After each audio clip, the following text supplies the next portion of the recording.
both teams hosting is unique. We get to show off how we do things, just like the University of Richmond will. Two great venues, 6 miles apart. It's time to take a shot and aim high. It's just to walk through the fire.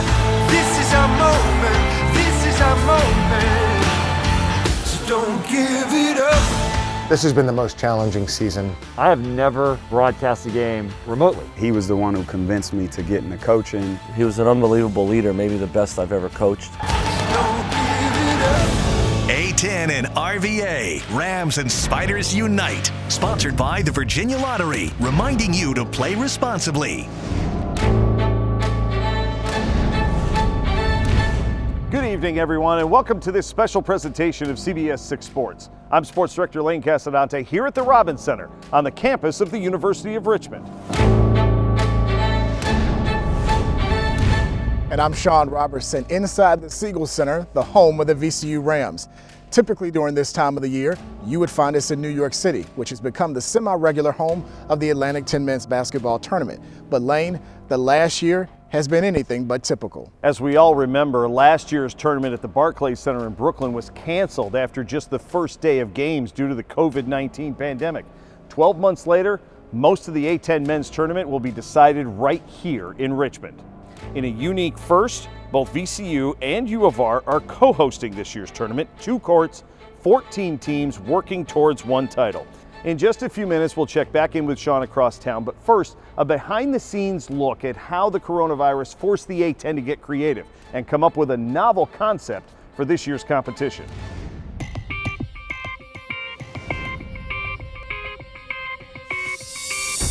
The Barclays Center in Brooklyn is a fantastic arena for basketball, but COVID protocols forced the A10 to look for another venue. Every school in the conference submitted a proposal, but when Richmond and VCU combined their resources and arenas, it made the most sense.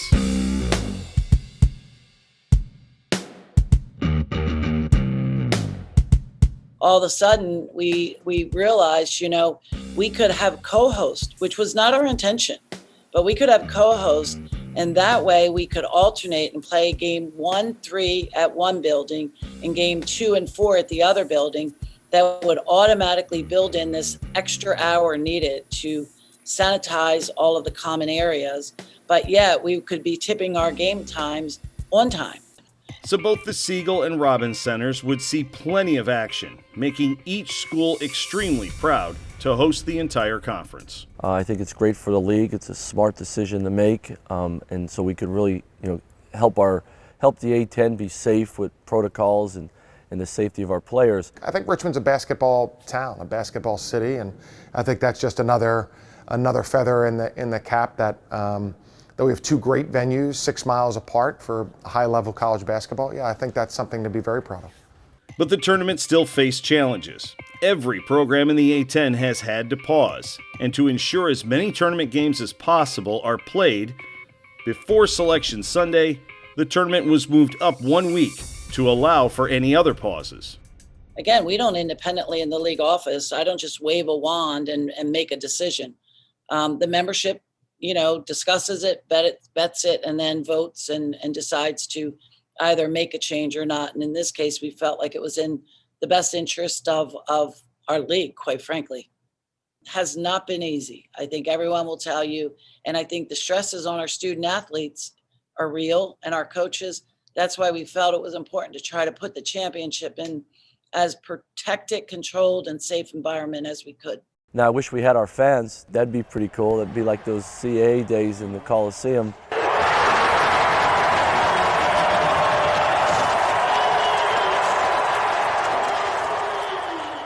It is time for Richmond Spiders basketball. I have never broadcast a game remotely. And just because technology allows us to do something doesn't mean it's the best way.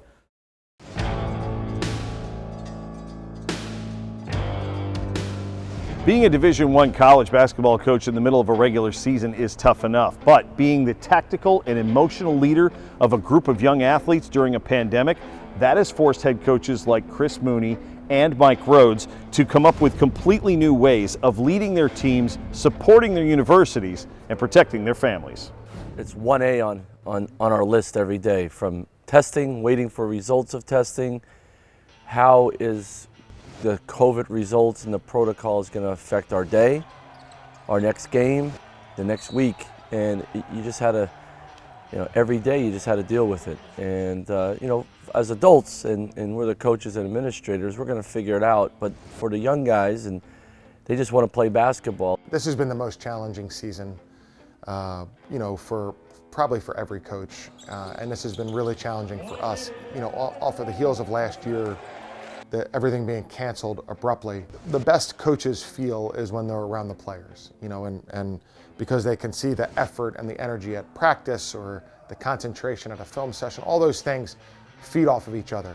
When you don't have that, when that's interrupted, that naturally increases your anxiety and your frustration. No, I do think at times it brought the team closer, especially because we were younger and we're still trying to figure each other out as a basketball program, as a basketball team. Guys spending more time with each other, probably forced than in past experiences. So I think so, without a doubt. Yeah, I think every time there is a test and the test results and the testing for the team that you just played, the testing for the team that you're about to play.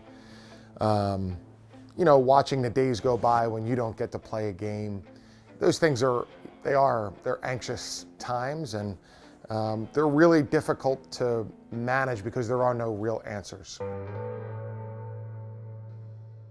They're used to being courtside, up in the press box, or even in the locker room. So many fans live vicariously through the men and women who provide the play-by-play accounts of college basketball games. But this year, the voices of the Rams and Spiders were forced to watch some games on TV, just like the rest of us, while still doing their jobs. Now let's send you courtside for the call of the game with Rodney Ashby and the voice of the Rams, Robbie Robinson. Hi, everyone, and welcome. We are live, and it is time for Richmond Spiders basketball. Tonight, the Spiders are at Shavitz Arena on the campus of St. Louis University. As it turns out, I was ahead of my time by calling Phillies games off of the TV when I was 10 years old. Who knew these years later it would come back to help me? I would say it's a double-edged sword as far as challenges concerned. It's a challenge to do this, but technology is enabling us to do this. Well, the key is to make sure that the video stays in focus and on the screen. If the video goes out, we start to make up things about why the game was delayed. It's also a challenge because technology is enabling us to do this. And just because technology allows us to do something doesn't mean it's the best way to do something. All things considered, I can't wait to get back into every arena in the Atlantic 10. So here come the Spiders to midcourt for the deep three, and he bags it. Another three for Blake from right in front of Coach Travis Ford. I have never broadcast a game remotely. Every time I've ever been behind a microphone, it's been at an arena, at a baseball field, at a football field, in person. Like, emphasis on in person. Gives it to Watkins. Watkins, a one-handed flush. Free throw circle. Has got an open 18-footer. Book it. Baldwin takes inside the paint, shoots, scores, and he's fouled. I yearn for the day when we're sitting at University of Dayton Arena and there's 12,000 screaming fans and the band is blaring and we can't literally hear each other in our headsets. I miss the atmosphere of being in the arena and engulfed in everything that's going on courtside. Tough contested jumper. Good by Blake Francis from about 18 feet. One of the few bright spots about doing a game remotely is my dad went in the hospital with an illness in early January. And I need to go down there with him and spend time with him in the hospital room. Now, normally in a normal year, I either A, would not have been able to go down there with him because I had a basketball game, or B, would have missed the basketball game to go down there with him. Because of the ability to do the game remotely, I was able to go down, spend the day with him in the hospital, and then that night, I would go to his living room, his little TV room in his house in Savannah, Georgia, set up all my radio gear, watch the game on his TV, and call the game that way, and no one knew any different. In the Smith Center in downtown D.C., VCU on top 28-21, 7:32 to go first half. We'll be back with more after this. That's the amazing thing about this. That's the amazing thing about what technology could do, is it allows you to have that kind of space and make it seem like we were sitting next to each other. And in this case, it allowed me to be with my dad during his hospital stay. Coming up next, we go one-on-one with the head coaches of the Rams and the Spiders, Mike Rhodes and Chris Mooney. Stay with us.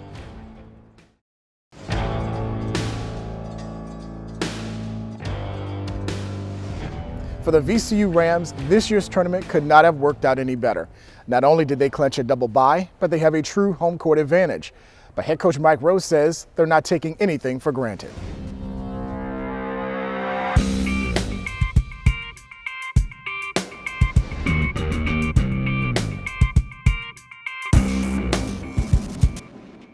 Yeah, we haven't talked about it much. Our guys know. I mean, all our guys are on social media. They read stuff. They all watch. We have a group that really watches a lot of basketball, so they know. Look, if you win your next game, you have a better chance, and that's sort of what, as a staff, we always talk about. Win the next game, it gives you a better opportunity to continue to play into March and through March. And that's not going to change around here, no matter if we're in a pandemic or not. It seemed like the guys kind of handled the pressure of February being step-up month pretty good as you get ready for the conference. Right? Yeah, without a doubt, including dealing with injuries and dealing with losing a player, and we have a player that's back home with his family right now. They've had a family tragedy, and we've had some things go on, that's sort of out of your control. But I think our guys have done a really good job in February, making games very important, very meaningful, and stepping up and competing in them and finding ways to win. And I give them great credit for that. Well, the St. Louis win was a great win for our guys and confidence, and because of the adversity we were facing, probably the most proud one for me. Some of our road wins that we've had, 6 of our first 9 games in the conference were on the road, and pulling a bunch of them out. I was really proud of the St. Louis game, but I love those road games. I love those road wins.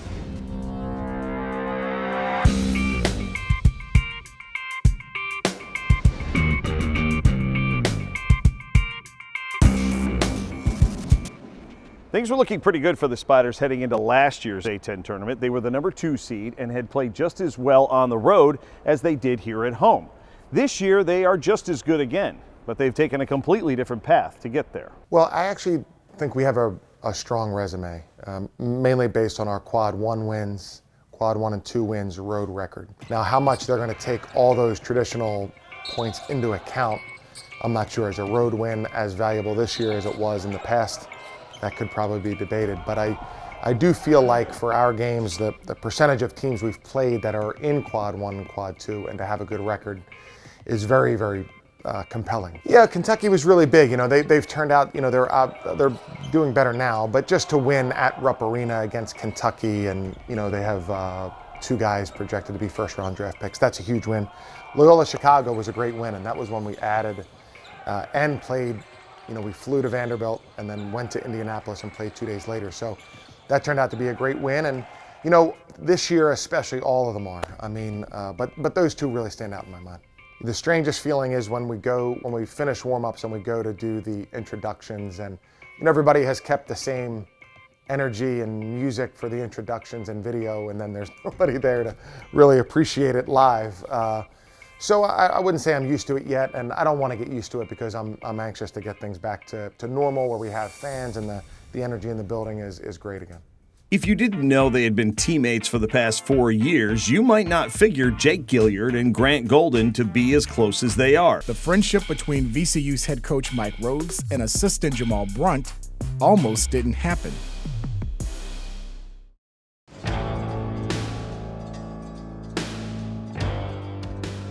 One is a 6'10" mountain of a young man from Winchester. The other is a 5'9" defensive virtuoso from Kansas City. Jake Gilliard and Grant Golden are the long and the short of Richmond basketball, literally. But their connection off the court is just as strong as it is on.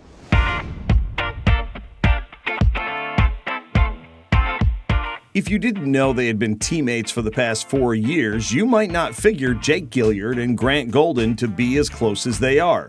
But their friendship formed almost instantly as freshmen over an inside joke that still makes them laugh. We didn't really talk that much, and then there was this one day in D Hall where an inside joke was made, and me and him were the only ones that thought it was funny. And he was rolling around on the floor in the dining hall laughing, and then it was this that's where it started. What's the joke? It's an inside joke. You guys wouldn't understand it, but it was very funny. They have gone on to be one of the most prolific duos that Spider basketball has ever seen. They have each scored well over 1,000 points, many of them coming off passes from one another. A sixth sense that each seems to have about the other's position on the court at any given time. It's to the point now, especially when I'm trailing the play and we get into that trail where he goes backdoor when I dribble at him. I'm pretty confident at this point in my career that that's 2 points. You know, I think they're super motivated to be great players. Therefore, they're in the gym a lot. They're talking basketball a lot. They are also roommates off the court, which only helps their on-court chemistry. I think we're both pretty basketball-oriented. Life kind of revolves around it for sure. And we both kind of appreciate the way we play. So I think it just made it that much more easy to like each other off the court. Golden admits Gilliard is the neater of the two. It's not like I'm super sloppy. I'm sort of in that in-between area. So his neatness sort of brings me along a little bit. Yeah, he tries. He tries. And with some prodding, Who's the better passer? And a steal. Oh, look at this. Failure.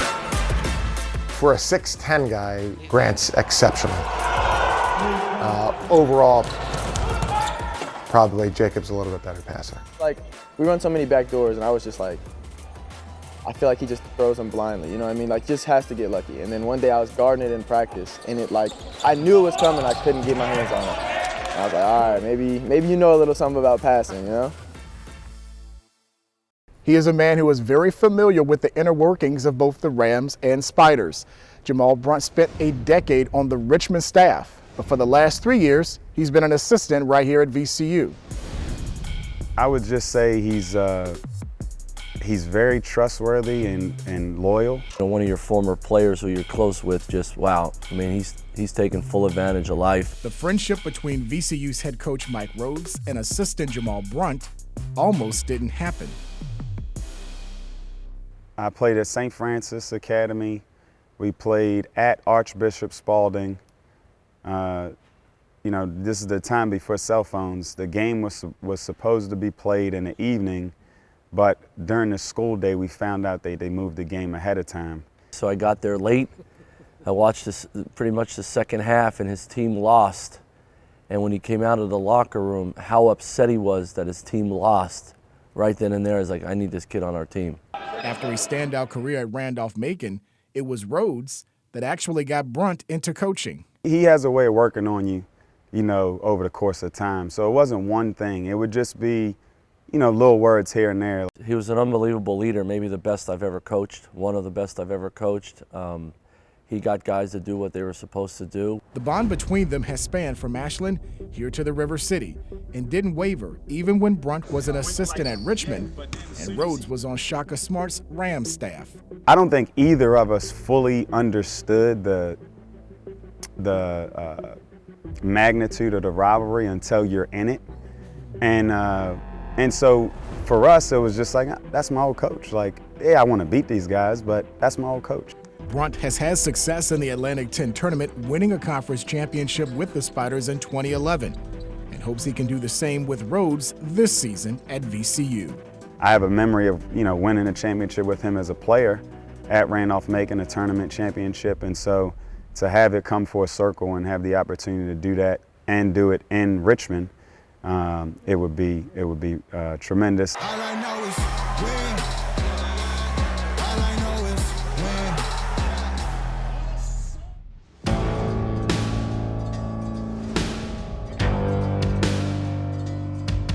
The bracket for this year's A10 men's basketball tournament is finally complete. Here's a look at who will be playing when. The first 2 games of the tournament will be played right here at the Siegel Center starting tomorrow at 11 a.m. Both games will be seen on ESPN+. Thursday and Friday's games will be on the NBC Sports Network, while Saturday's semifinals will be on the CBS Sports Network. And the championship game will be played in Dayton, Ohio on Sunday, March 14th at 1 p.m. right here on CBS 6. We want to thank everyone for watching tonight. We look forward to covering all of the action both here at the Robins Center and down here at the Siegel Center. For everybody here at CBS 6, I'm Sean Robertson. And I'm Lane Casadante. Have a great night, everyone, and enjoy the tournament. So long. Thanks for watching A10 and RVA, Rams and Spiders Unite. Sponsored by the Virginia Lottery, reminding you to play responsibly.